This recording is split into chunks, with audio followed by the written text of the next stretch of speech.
3, 2, 1, open the book. Kembali lagi di BO Channel, belajar online channel, tempat kita belajar berbagai macam pelajaran.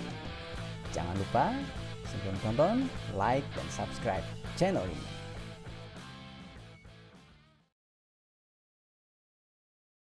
Welcome back with Mr. Purbaya. Well, student, kids, parents, everyone who watch this video, selamat datang.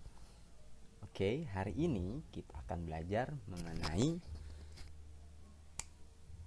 preposition. Loh Pak, minggu kemarin sudah. Ya, yang sudah menonton video sebelumnya kita juga sudah mempelajari mengenai preposition. Nah, preposition itu artinya sama preposisi ya. Di sini kita akan belajar mengenai preposition. Preposition itu fungsinya apa sih Pak? Untuk menentukan letak suatu benda, suatu tempat itu bisa. Jika kemarin kita belajar mengenai letak suatu benda, nah kalau sekarang kita akan belajar mengenai letak suatu tempat. Oke, kita akan coba merecall, mengingat kembali pelajaran minggu kemarin. Oke, yuk mari. Di sini ada kata in, artinya di dalam. Nah, sebagai contoh kalimat, the pencil is in the pencil case. Pensilnya berada di dalam kotak pensil. Nah, lanjut. On, di atas, dengan catatan bendanya menempel dengan benda yang di bawahnya. Oke. Sebagai contoh, the book is on the table. Bukunya berada di atas meja. Lanjut.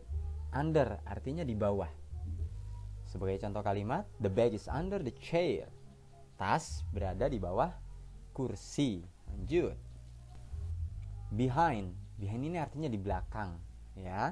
Oke, yang ada belakang apa kemarin? That's right, chair. Well, this is the example. The chair is behind the desk. Kursi berada di belakang meja. Lanjut. In front of, di depan. Di depan. Sebagai contoh kalimat, the teacher is in front of the class. Guru berada di depan kelas. Very good. Lanjut. Beside artinya di samping.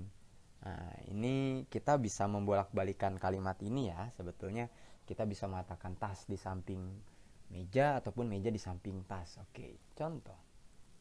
The bag is beside the table. Tas berada di samping meja atau di sebelah meja, sama saja. Ataupun kita bisa mengatakan the table is beside the bag. That's podo wae. Rak popo, that's okay.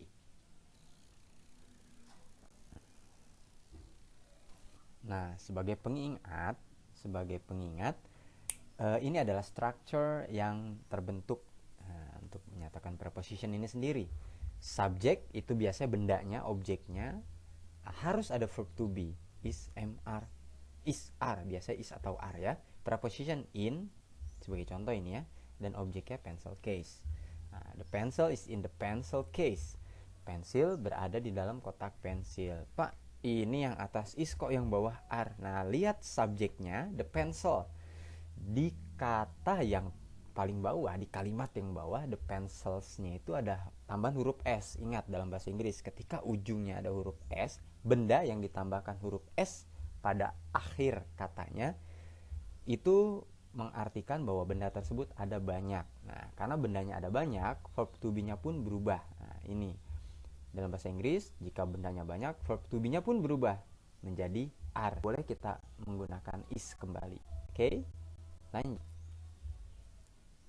Well, sebelum kita lanjut ke materi yang selanjutnya mengenai preposition letak dari suatu tempat ataupun lokasi dari sebuah tempat, ya, kita akan belajar dulu mengenai kosakatanya. Nah, di sini ada kosakata yang sebelumnya kalau kalian sudah menonton video tentang room at school. Nah, room at school ini sebetulnya adalah kosakata-kosakata tersebut ya. Cuma kita mengulasnya kembali agar kalian mengingatnya. Oke. Yang pertama ada classroom, library, cafeteria, schoolyard, restroom, principal's room, teacher's room, school hall. Nah, artinya ada di sebelah kanan katanya. Kalian bisa lihat sendiri, oke? Ini kosakata yang akan berhubungan dengan apa yang akan kita pelajari hari ini. Lanjut? Yuk, mari. This is the preposition that we are going to learn today. Well, the first is between, second behind, the third is in front of, and the last one is beside. Okay? The meaning is in the right side. Okay? Between means di antara, behind di belakang, in front of di depan, beside di sebelah atau di samping. That's okay. That's the same. Okay? Sampai sini bisa dipahami ya. Ini preposisi yang akan kita pelajari dan sebelah kanan itu ada artinya. Lanjut, squee. Okay, first of all, we are going to see this school map.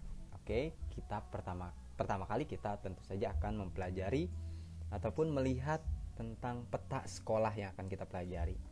Well, here there are so many rooms here. Okay, there are parking lot, administration room, school gates, security office, parking lot, teachers room, restroom, cafeteria, grade 6 classroom until the grade 1, restroom, library, principal's room in the left, and in the center there is schoolyard. Okay. Nah, ini ada banyak tempat nih ya dari sebelah. Wah, semuanya ada banyak lah. Kalian bisa lihat sendiri ya. Nanti kita akan mempelajari tempat-tempat tersebut posisinya di mana. Oke, kita lanjut. Oke, school map. Yang pertama yang akan kita pelajari adalah kata lihat, di sana ada library. Kita akan mempelajari dulu library ini ya. Oke, library ini ada di mana sih?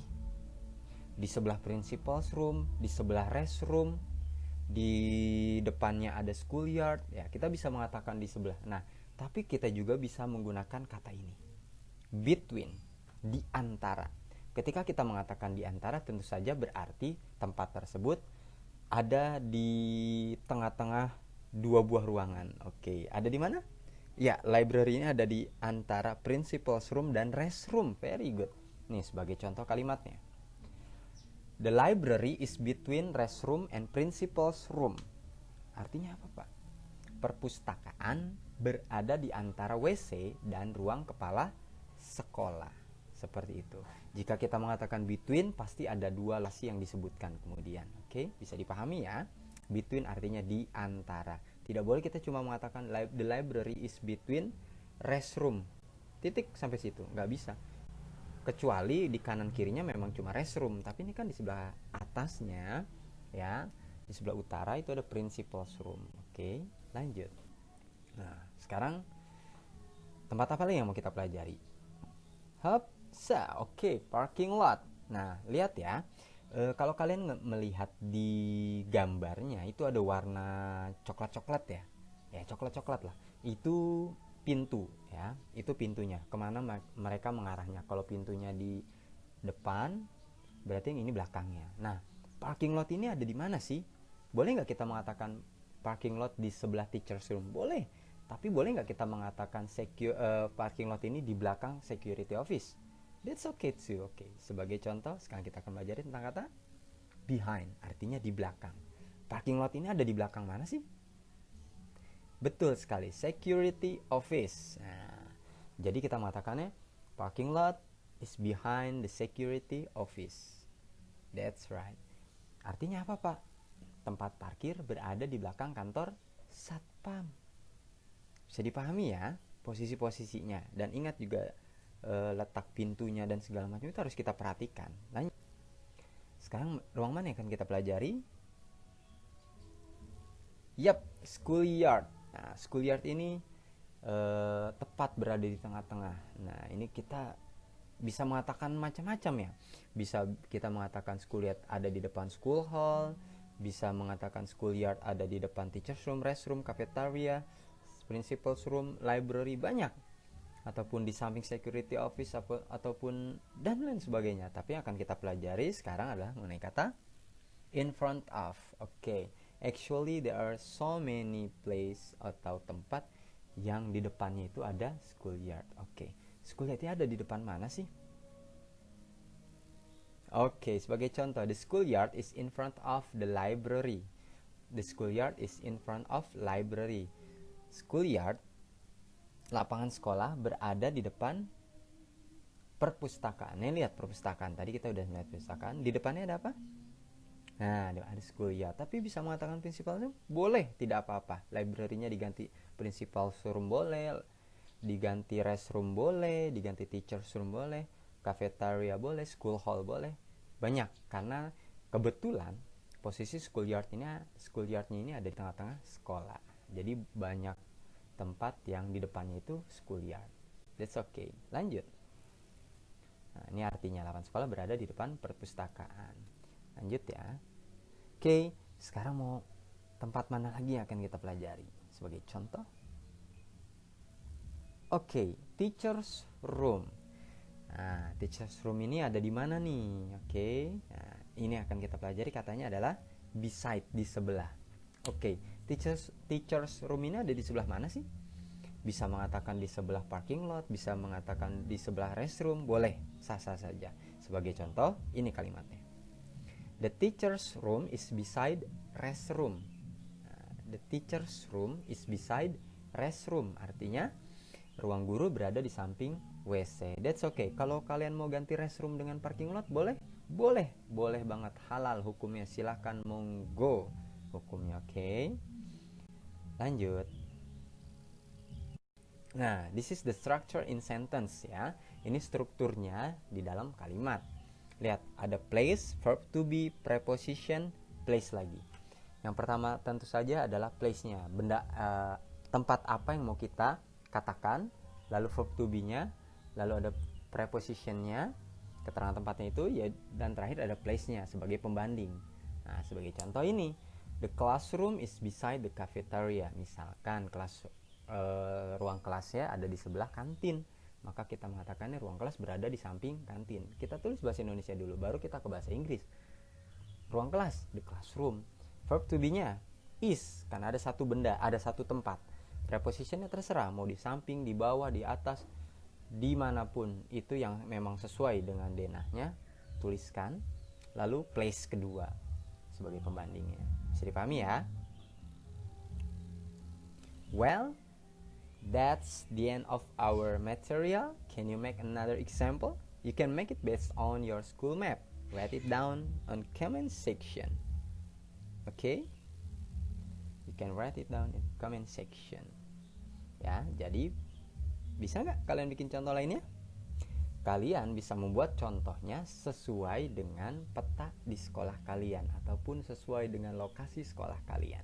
Kalau kalian bisa, tulis di kolom komentar. Jangan lupa tuliskan nama kamu. Thank you. Thank you for watching. Don't forget to subscribe and share your knowledge. Okay? See you next time.